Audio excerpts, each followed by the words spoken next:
Saya dipanggil untuk menyalurkan rahmat Allah kepada kalian. Tetapi saya bukan Tuhan Allah. Saya bukan malaikat. Jadi pada akhirnya kalau saya jatuh, saya pikir keluarga pun bisa menerima saya. Jangan hening. Jangan takut. Percaya saja.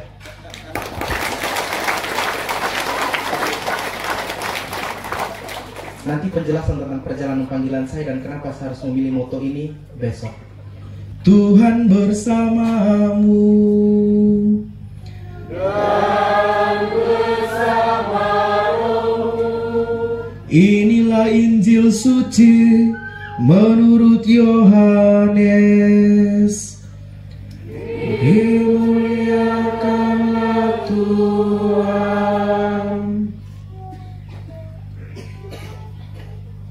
Tidak ada seorang pun yang telah naik ke sorga selain daripada Dia yang telah turun dari sorga, yaitu Anak Manusia.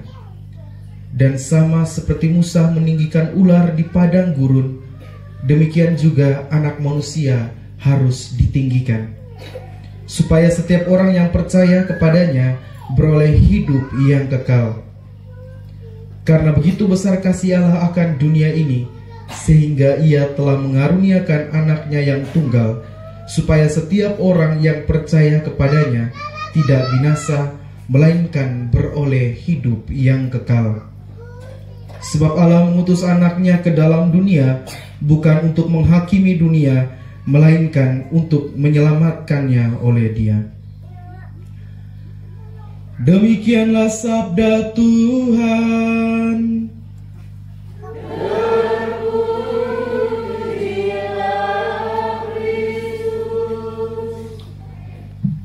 Selamat sore. Selamat sore, Tuhan.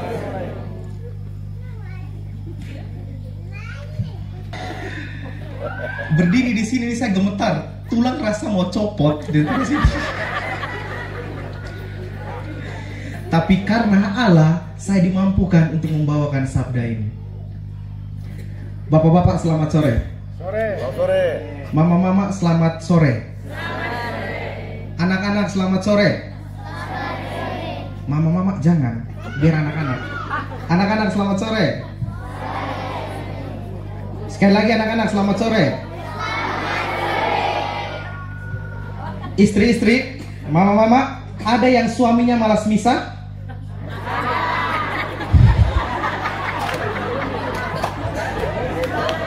Gawat ini. Coba tunjuk tangan yang suaminya malas misa. Jangan, nanti pulang kena tempeleng nanti.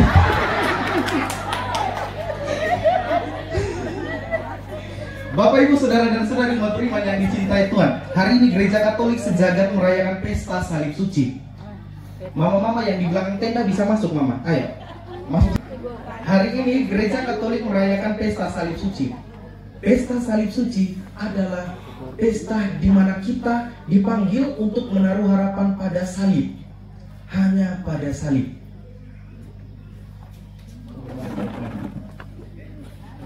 Hanya pada salib. Kenapa pada salib? Hari ini dalam bacaan Injil Yohanes, Musa meninggikan ular di padang gurun agar orang-orang yang dipatuk oleh ular ketika memandang ular itu mengalami kesembuhan. Pertanyaannya, kenapa harus ular? Kenapa harus ular? Ada yang bisa jawab kenapa harus ular? Bapak-bapak yang di belakang ada yang bisa jawab kenapa harus ular? Kayaknya harus ke gereja, Bapak. Kadang-kadang hari Minggu bapak-bapak jadi ojek, antar mama-mama ke sebelah air lalu pulang.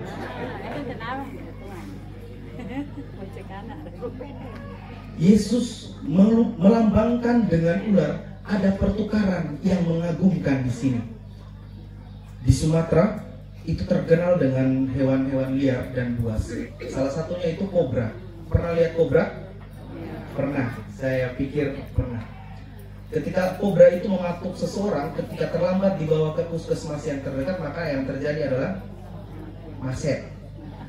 Mati. Biar gak bisa ke bahasa daerah. Kematian datang sebagai akibat dari dosa. Kematian itu datang sebagai akibat dari dosa. Tetapi Kristus datang atas nama keselamatan. Jadi ada pertukaran yang mengagumkan. Kristus datang itu sebagai rupa Allah dan rupa manusia. Sebagai manusia dia sungguh-sungguh menghambakan dirinya, agar dari kehambaannya ini manusia mengalami keselamatan. Yesus tidak mati karena racun-racun dosa. Oleh karena itu, kita pun karena kematian Tuhan kita Yesus Kristus, maka kita diselamatkan. Kalau Yesus tidak mati, percuma kita beriman. Oleh karena itu, dia datang untuk memberikan seluruh dirinya sebagai kurban penyelamat. Oleh karena itu, hanya pada salib ada keselamatan. Bapak-bapak, selamat sore. Tolong janjikan satu hal. Hari Minggu angkat istri kalian bawa ke gereja. Bukan sebatas antar. Saya sepanjang dari tiba di paroki Hokeng itu disinggung tentang bapak-bapak. Ada apa dengan bapak-bapak? Masih ingat janji perkawinan? Suami siapa yang jawabnya paling keras itu?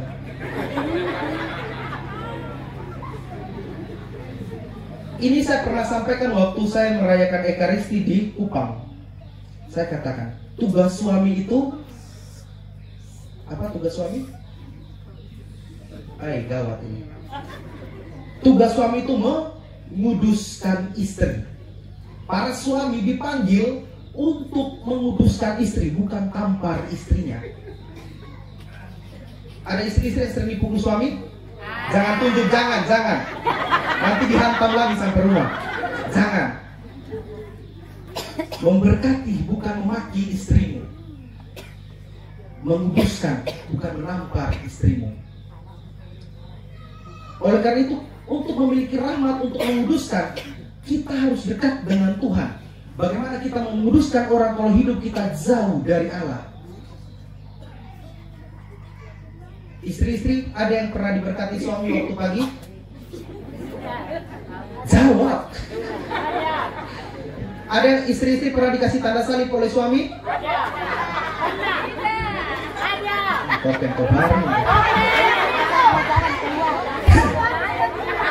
Istri-istri yang pakai sarung jawab. Pagi-pagi sebelum bapak pergi kerja pernah diberkati? Tidak. Istri siapa ini? Suami, para suami sebelum keluar dari rumah berkati istrimu. Berkati, kasih tanda salib di kening. Mama, papa pergi kerja. Kalau istri terlalu cerewet, kasih di bibir.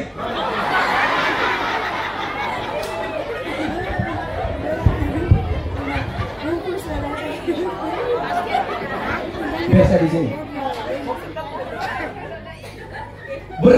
Berkati dan jangan memaki. Istri-istri pun demikian. Hubungan suami istri itu mau melambangkan hubungan Allah dan manusia. Hubungan Allah dan manusia. Allah, para suami memainkan peran Allah.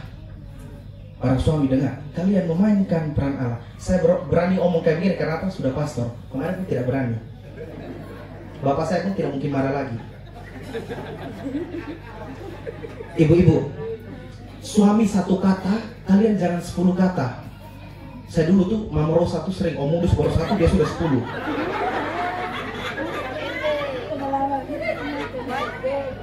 Berikan dirimu untuk dipimpin suamimu. Beri dirimu. Karena apa? Kalian menjadi satu persekutuan yang namanya gereja. Gereja. Itulah suami dan istri. Maka oleh karena itu apa? Untuk saling menguduskan, untuk saling memberi diri, orang harus dekat pada salib. Semua punya barang ini di rumah? Pertanyaan kedua, sering baca? Saya tidak tahu, tipu atau benar sering baca? Tidak. Jawab saja. Tidak. Terus ini fungsinya untuk apa?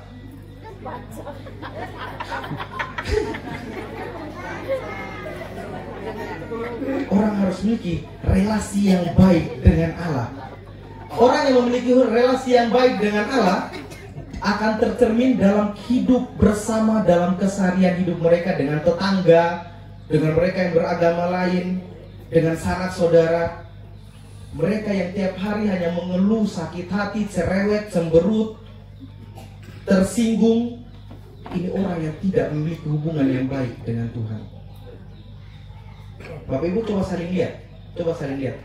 Teman duduk di samping, tepuk bahunya hari Minggu ke gereja.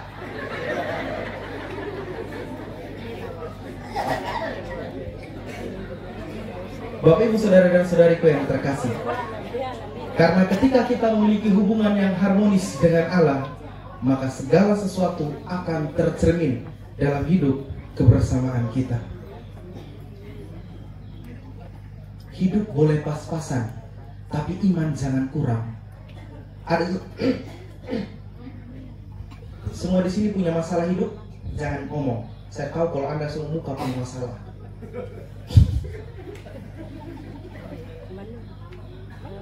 Lari ke siapa kalau ada masalah? Tuhan. Serius. Hanya pada Tuhan. Semua kita punya gara-gara si Pinang tadi. Semua kita punya masalah. Siapa bilang? Saya yang dulu juga punya masalah. Saya yang sekarang pun punya banyak masalah. Bapak Ibu pikir peranakan itu menggembirakan? Untuk saya, itu salib untuk saya, menjaga nama baik kalian sampai saya mati. Itu salib untuk saya. Mungkin semua terkekek-kekek di atas mobil, hoa-hoa gini, tapi itu salib besar untuk saya sebenarnya. Karena apa? Nama baik kalian akan kujaga sampai saya masuk dalam liang lahat. Saya manusia. Kalian sambut saya penuh sukacita. Saya tidak meminta apa-apa, tapi pada akhirnya kalau saya jatuh, tolong terima saya. Kok diam? Saya berjuang, bukan berarti saya berlele, saya tetap berjuang. Jadi imam ini tidak gampang. Ini kebetulan keluarga semua, notabene keluarga semua yang hadir. Terima kasih. Saya mungkin tinggalkan tempat ini 12 tahun yang lalu. 8 tahun di Palembang tanpa kembali ke rumah, dan hari ini pulang langsung disambut seperti ini. Sebenarnya kalian bukan sambut Kaniel Sogenya, kalian sambut Romonya. Jadi dalam pribadi saya melekat 2 martabat, imamat dan Kaniel yang kecil yang dulu kalian kenal.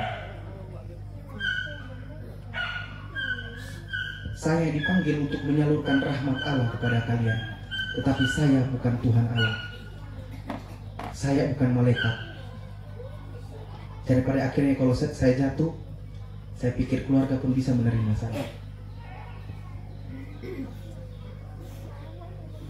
Jangan hening, jangan takut, percaya saja.